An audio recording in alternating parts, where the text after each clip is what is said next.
Welcome to the SVG-TV news for Thursday, July 22nd. I am Khalil Cato with the details. As St. Vincent and the Grenadines continues to battle a relatively slow vaccine uptake, Task Force Advisor and infectious disease specialist Dr. Gerald Thompson said a new promotion campaign by the Ministry of Health, Wellness and the Environment will soon be rolled out to help fight against vaccine hesitancy. Dr. Thompson, who was on a program on VC3 last evening, said influencers, doctors, and the vaccinated can all play a role in informing and encouraging those who are still on the fence to take the jab. Has been stepping up the vaccination program, and it's expected that we've seen some uptick in the vaccination. And I think that a major rollout program of promotion and talking to people and having doctors who seem to have, like Dr. Samuel, some influence. And basically, I think this would go a long way, along with the other influencers. And I have called for a program where each person who is vaccinated, please talk to two persons who are not vaccinated and try and convince them. And we're going to be trying to provide people with a lot more information of how to overcome a lot of the hesitancy people may have and the questions that people have been asking. We have answers to those questions. We just have to get those answers out to people so that they're fully satisfied and they'll make the step of taking the vaccine. Meanwhile, Dr. Thompson addressed the difference between the various stages of vaccine uptake, noting that there are those who want the vaccine, anti-vaxxers, and vaccine hesitancy caused by a host of reasons. He said over time, many in the vaccine hesitancy category will get vaccinated, often when there is a surge in cases. He noted that persons who were once hesitant usually line up in droves to be vaccinated, as is the case seen recently in the British Virgin Islands and Trinidad and Tobago. We've seen and we'll hear a little bit more about what's been happening in Trinidad in terms of the surge they've had in cases, the fact that the Delta virus is in Barbados, and what is taking place in the BVI. Up until this morning, 23 persons had died. In a matter of 3 weeks, 2,200 cases, when they were really under 300 cases just 3 weeks ago. And this can tell you, and they suspect that it's the Delta virus there. And so we basically say, when your neighbor's house is on fire, you wet yours. And we have to take those steps. Now, some people in the BVI, lines, the queues are there now. Those people who were hesitant, I'm answering your question, who were hesitant before, are now rushing to be vaccinated. The infectious disease specialist said that shadow groups hired to spread false propaganda about the vaccines are being fueled by persons who may have an interest in seeing the pandemic prolonged. The range of hesitancy are for various reasons, whether people think the vaccine was too quick or whether people are just scared from all of the things they've been hearing about. And I think that it's clear now, coming out of what's been happening in the United States, that there are shadow groups that are actually being paid, being recruited to push and promote this sort of activity. Just a week or so ago, an ExxonMobil executive was caught on camera by Greenpeace saying that they employ shadow groups to try and promote climate denial when the company is trying to say, yes, we are now for climate change and global warming is true. They are paying shadow groups not to do. And the same thing is happening with the anti-vaccine movement. I'm making the point, there are a lot of people who would like this pandemic to be prolonged. Dr. Thompson added that anti-vaxxers, who have been around for a long time, are also behind much of the false narrative that has been circulating and has worked on some persons. While it is possible to overturn this with factual information, Dr. Thompson said witnessing the COVID-19 death toll firsthand sometimes may be the motivation some people need to get vaccinated. Plus, the anti-vax movement itself has been around for a long time, and they've been pouring out a ton load of videos.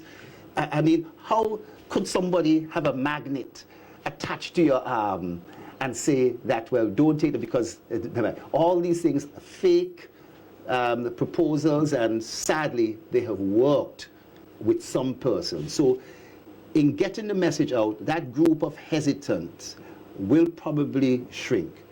But sadly, it sometimes may take that you have to start seeing death before, like in the BVI, before people start to run in order to get vaccinated. I hope we don't really reach that stage. Minister of Health, Wellness and the Environment, Sinclair Prince, has expressed disappointment with healthcare workers on the island who refuse to get vaccinated. Speaking on WFM's Shake Up program this morning, Minister Prince said that one of the challenges being faced is that not enough persons working in the healthcare system are taking the COVID-19 pandemic as seriously as they should. Too many people who are not vaccinated, even though we have a vaccination drive trying to get the entire country to be vaccinated. So apart from the fact that you have a challenge with the public, you have a challenge with your own people. And that is unfortunate. I'm disappointed in that. I didn't expect that. I thought they would have been at the forefront, and most of them would have been at the forefront. But I think the anti-vaxxers and the conspiracy theorists got to them first.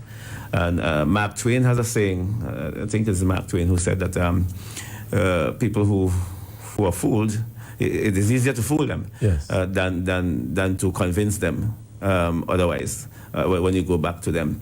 So those who are fooled first, when you go to talk to them, then you find that they're stubborn. I don't hear this already. I'm good dead in 2 years. I can't make babies if I take this vaccine. The mark of the beast is in it. You didn't take the vaccine, you took water. That's what we hear.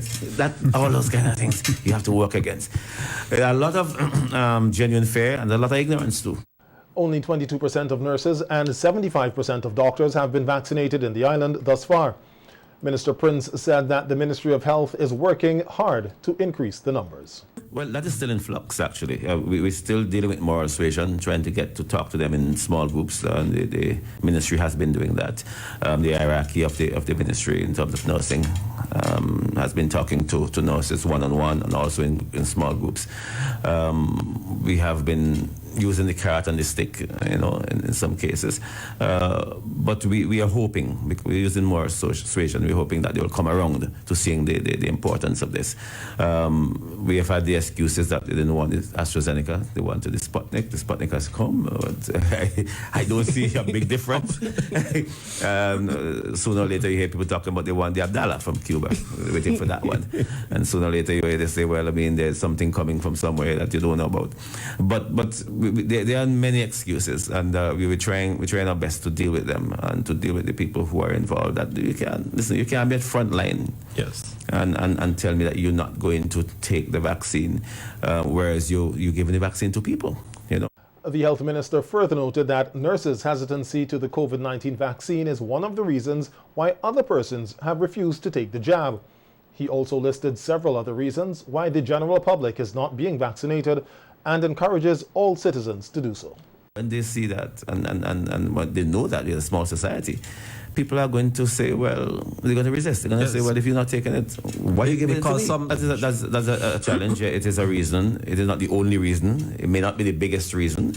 I think there are other reasons, the religious reasons, there are reasons, political reasons. I've heard people say to my face that they don't want Ralph vaccine. So there are political reasons too. There are some people who just believe in conspiracy theories and believe every little thing they hear on social media. They may hear 500 stories about how good the vaccine is, or how effective it is, or efficacious it is, but they would ignore them and take one story that says that somebody got some side effect that is, that they couldn't deal with, and they run with that one, And there are people on radio, on social media, who have taken up the task of being influencers. Minister Prince, however, commended the nurses for their hard work, especially having to deal with other challenges during the pandemic. President of the Caribbean Development Bank, the CDB, Dr. Jean Leon, is in the state for a 4-day visit for outreach with the government and citizens as SVG continues to grapple with the effects of the eruption of the La Soufrière volcano in April this year. Dr. Leon, who has repeatedly expressed solidarity with SVG, today met with government officials, including Prime Minister Dr. Ralph Gonsalves, Deputy Prime Minister Montgomery Daniel, and Minister of Finance, Economic Planning and Information Technology, Camilo Gonzalez, who serves as CDB Governor for SVG.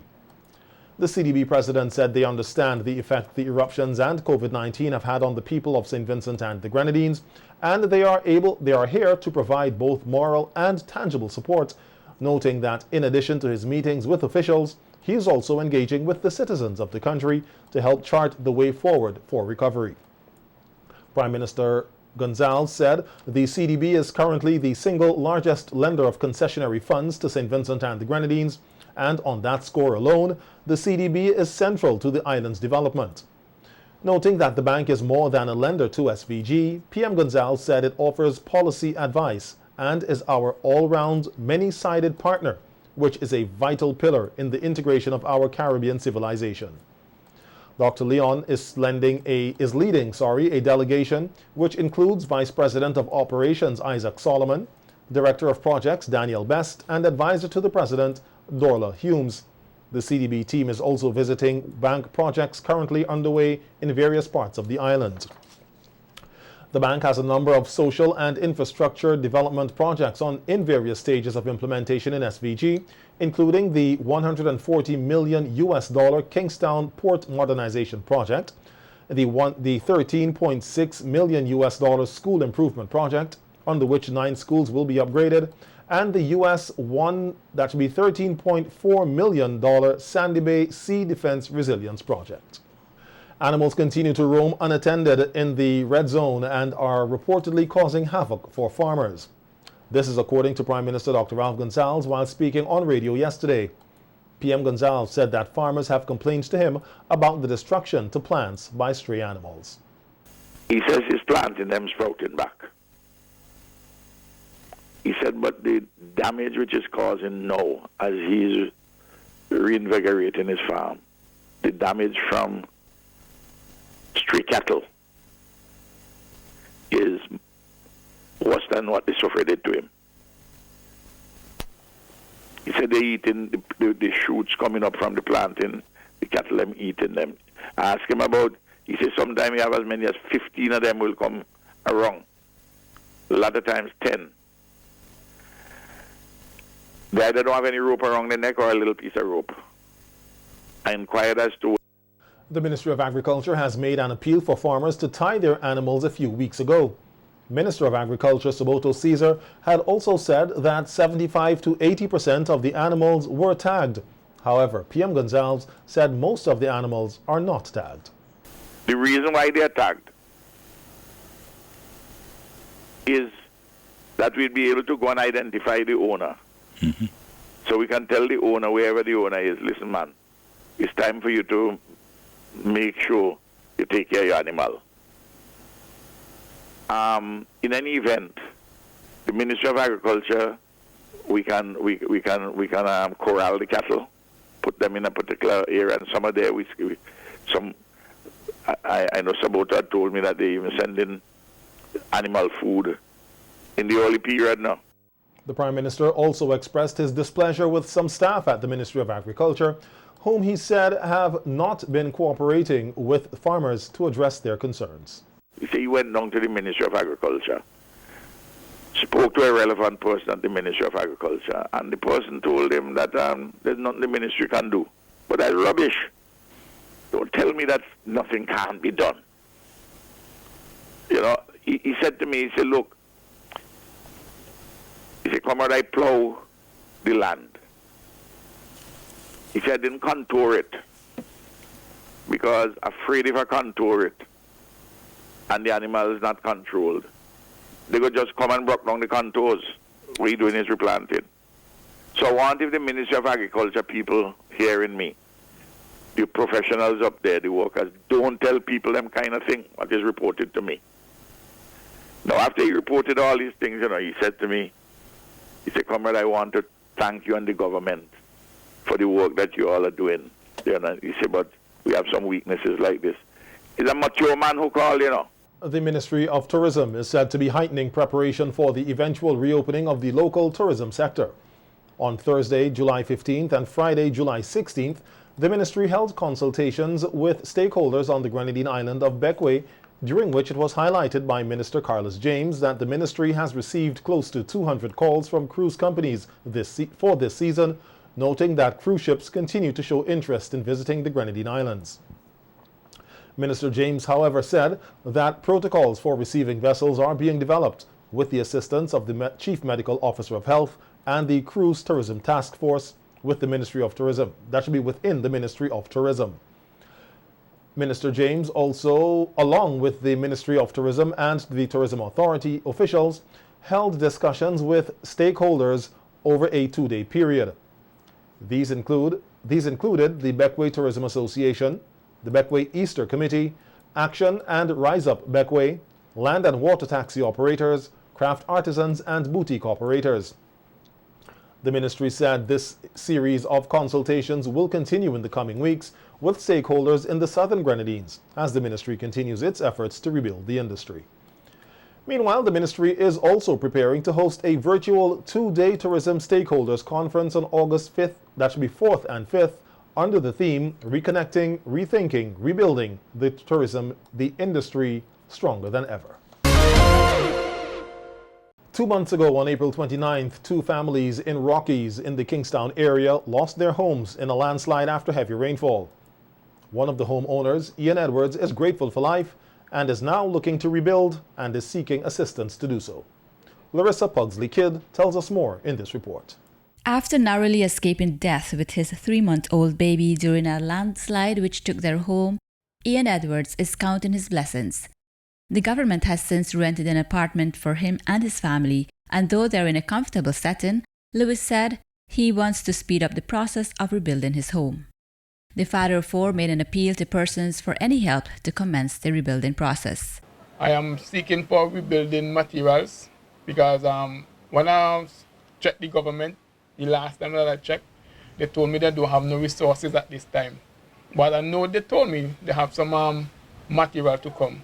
But I'm planning to rebuild as soon as possible, and I'm praying for anyone out there to give any assistance that they necessarily can give for us.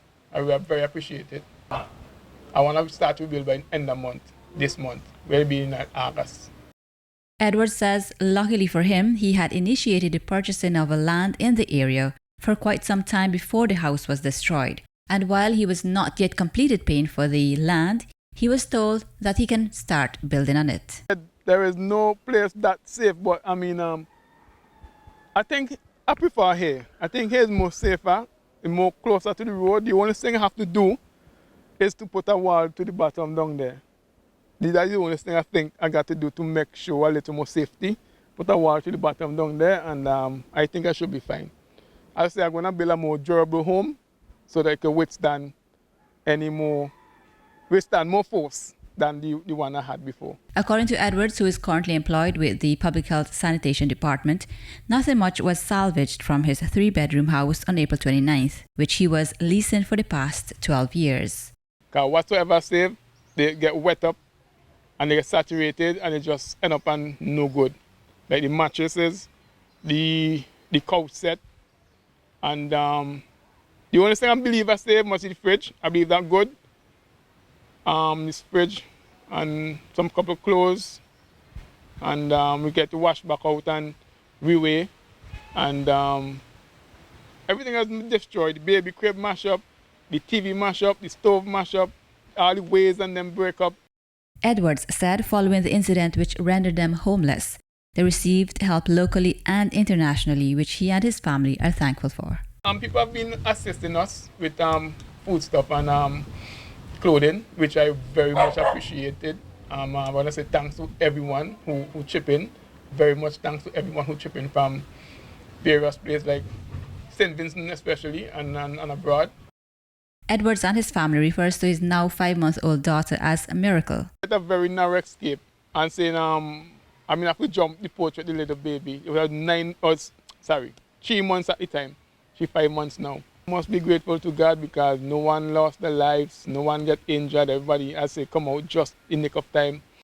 Meanwhile, Dexter Lewis, whose house was also flattened by the land slippage on April 29, 2021, told us in a telephone interview that he is coping well. He said his family of 6 is also in a rented apartment and that the ULP government caretaker for the area, Luke Brown, has promised to help him rebuild. For SVG-TV News, Larissa Poxley-Kidd. In an effort to get more skilled young people on the job market, technical vocational education training programs are being expanded and enhanced across St. Vincent and the Grenadines. This is according to Minister of Education Curtis King at the recently held Culture Showcase put on by final year tourism students of the SVG Community College. King said as part of the enhancement work, 4 smart classrooms will be implemented at existing TVET institutes. On St. Vincent, we are expanding the TVET program, taking it to Mariaquan, enhancing the program in Petit Bodel. And very importantly, we have already commenced the process of building 4 smart classrooms at 4 of the existing technical vocational centers here in St. Vincent and the Grenadines. I'm saying this to say that yes, we too, as a government, recognize the importance of TVET. The Education Minister noted that technical skills will also be taken to schools in the Grenadines, such as Canawan and Union Island. We are presently engaged in the preparation and development of several TVET projects here in St. Vincent and Grenadines. In Union Island, we are expanding the TVET program there. In Canawan, we are going to introduce a TVET program to cater for the needs of our young students at the secondary level. You would recall that we have established a secondary school in Canawan. King underscored the importance of youths having employable skills, especially during these challenging times. And that declaration was done in order to bring, or if you like, celebrate the importance of providing our young people with employable skills, with decent work, and with entrepreneurship. And so it brings us to the very important point of the value and importance of technical and vocation education and training.